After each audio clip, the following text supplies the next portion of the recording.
Nang araw ring iyon, lumapit si Gad kay David at sinabi, "Gumawa kayo ng altar para kay Yahweh sa giikan ni Arauna."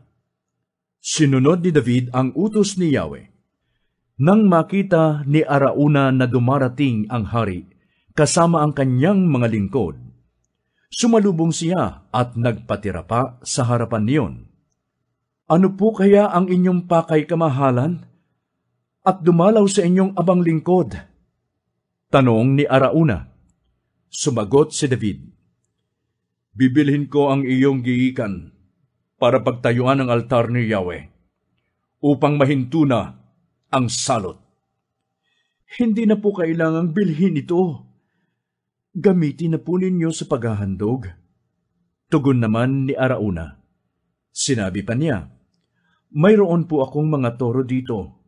Ito na po ang inyong ihandog. Ang kariton po namang ito at mga pamatok ay gawin na ninyong panggatong." Nang maibigay niya ang lahat ng ito, ay idinugtong pa niya, "Maging kalugod-lugod nawa ang inyong handog kay Yahweh na inyong Diyos."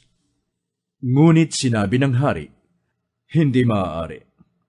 Babayaran kita sapagkat hindi ako maghahandog kay Yahweh ng anumang walang halaga sa akin."